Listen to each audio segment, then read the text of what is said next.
Hello বন্ধুরা, সবাই কেমন আছো? আমিও ভালো আছি তোমাদের দোয়ায় আশীর্বাদে।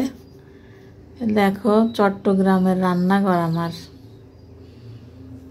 এই যে আমার হাজবেন্ড এখানে চাকরি করে, তার রান্নাঘর এটা, তার মানে আমার রান্নাঘর। এইখানে ব্লেন্ডার আছে, এই যে রুটি মেকার আছে। সকালে রুটি বানাইছি,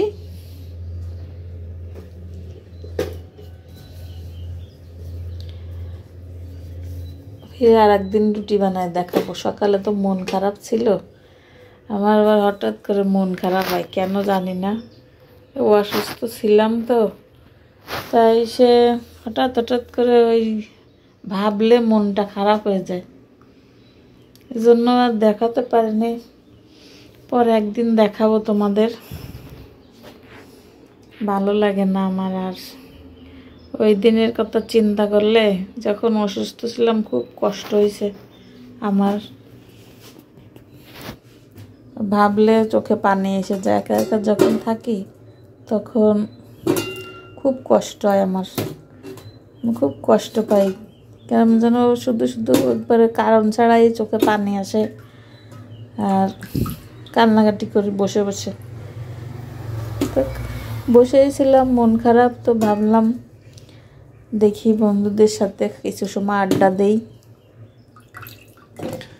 আমার ছোট্ট রান্নাঘরটা দেখাই। যে আমার স্বামী মাছ আনছে, আইনে দিয়ে আবার অফিসে গেছে। দেখো দুপুরবেলা রান্না করব।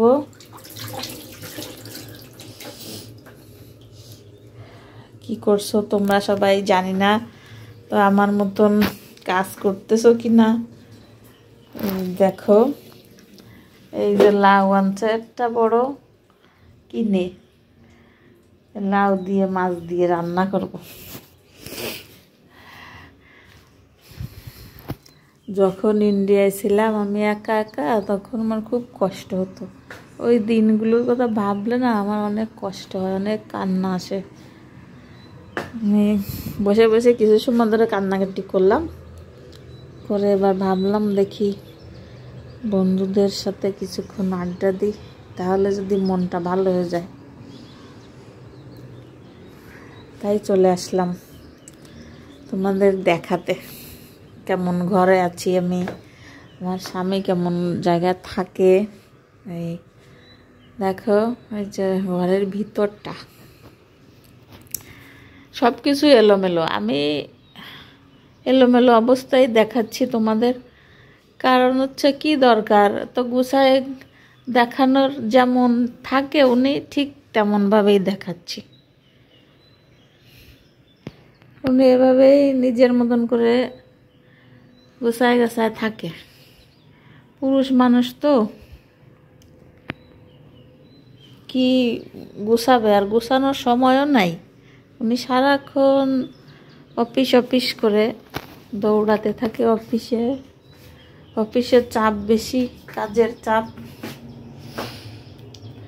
দেখো এইদিকে হচ্ছে, আমি সব কিছুর নাম ঠিকঠাক জানি না। এদিকে একজনে ক্ষেত খামার করে, কপি গাছ টাছ লাগাইছে। দেখো ওই জায়গার ওদিকে একটা টাওয়ার আছে, এইটা আছে ওনাদের স্টোর রুম। ওদিকে এবার স্কুল আছে। দেখো রান্নাঘর দেখাতে দেখাতে কোথায় চলে গেলাম। কি করব, তোমাদের সাথে আড্ডা দিতে আমার ভালো লাগে, তাই মনটা ভালো হয়ে যায়। এই জন্যই সকালবেলা আবার চালের গুঁড়ি করলাম, রান্না করলাম, রুটি বানালাম। রুটি বানায় দিলাম, উনি খাওয়া দাওয়া করে চলে গেল। তো বন্ধুরা কেমন দেখলে, যদি ভালো লাগে তাহলে আমার জন্য একটা কমেন্ট করো, আমারও ভালো লাগবে। আর যদি পারো তাহলে একটু সাবস্ক্রাইবও করে দিও। তো ভালো থাকো, সুস্থ থাকো, আমার জন্য দোয়া করো। আল্লাহ হাফেজ।